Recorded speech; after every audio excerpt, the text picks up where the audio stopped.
Hello, everyone, and welcome.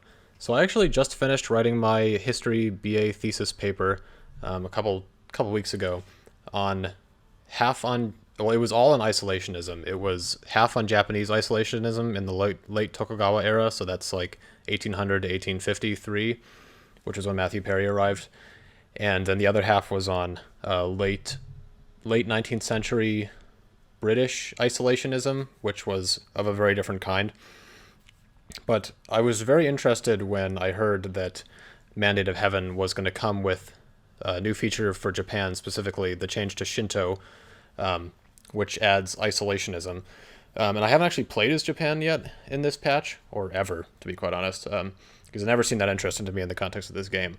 But I know, from what I've gathered, isolationism works so you have like different isolationists or different levels of isolationism, and they kind of go up and down, and you have various incidents like Woku pirates and rise of Christianity and arrival of Western merchants and stuff, which in the real world, like arrival of Christianity and Western merchants happened in the mid to late 16th century, but the Dutch stayed with their merchants until, well, they never left, but all the other Christians had to leave in around 1600.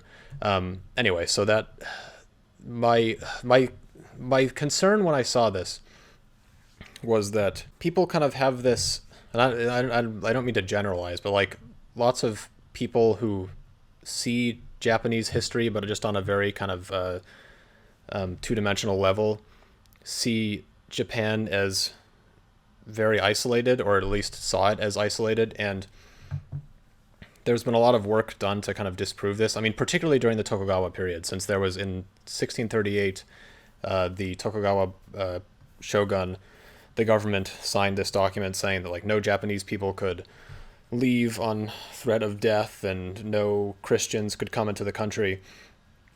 And so we kind of have this like fetishistic understanding or belief that, or simplistic belief that Japan is somehow, because they're not like Western, they're so far away, we just kind of assume that they're more simple, and that they are more, they're just kind of like, we see them doing these isolationist things, and we assume that they are just fundamentally isolated, particularly during the Tokugawa period, as I've said before, from around 1600 to 1850.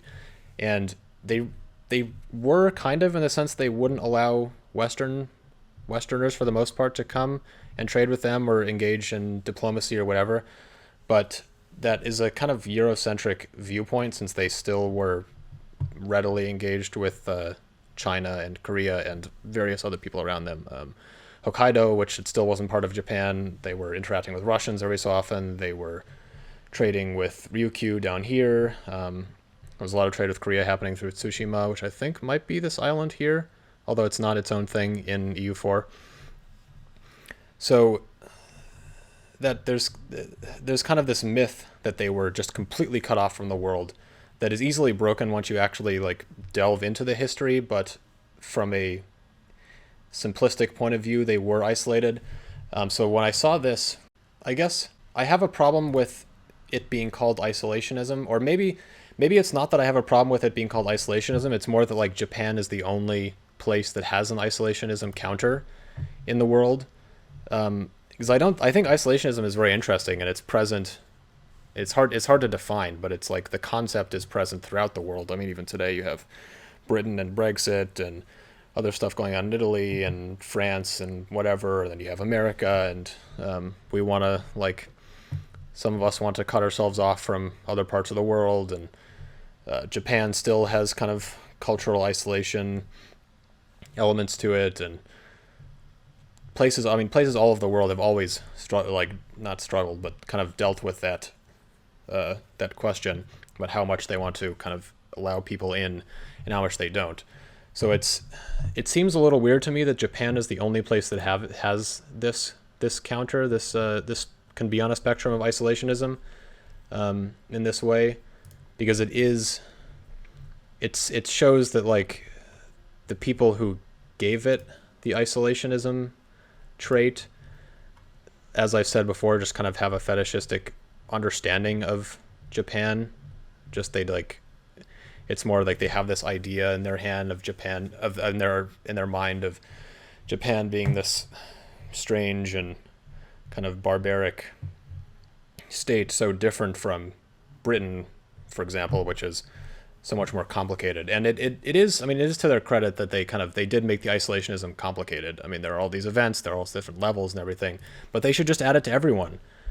China should have it, Britain should have it, France should have it, everyone should have it, because it doesn't make sense that only Japan should have it. If you actually pay attention to the history, it's like Japan is no different from anyone else, but we kind of believe that Japan is different. So that is, but that's a misunderstanding, and I kind of wish they had not perpetuated it. So yeah, that's just my thoughts on that mechanic.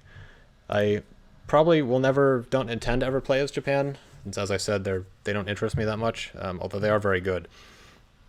But I have definitely tried to conquer Japan before as Korea or as Manchuria or something, and I've always failed because I always try to come in through Ainu, through Hokkaido up here, and then I try to fight the Japanese in these mountains, and I just get destroyed because they have their crazy discipline. So anyway, yeah, that's it. Just figured I'd try talking for a few minutes on something that I actually feel like I know a tiny bit about, but not that much. So let me know what you think, and let me know if you want to see more videos like this, since this is the kind of stuff that I'm interested in, and it's kind of a divergence from the normal path of videos, but I think it's fun. Thank you guys for watching, and see you next time.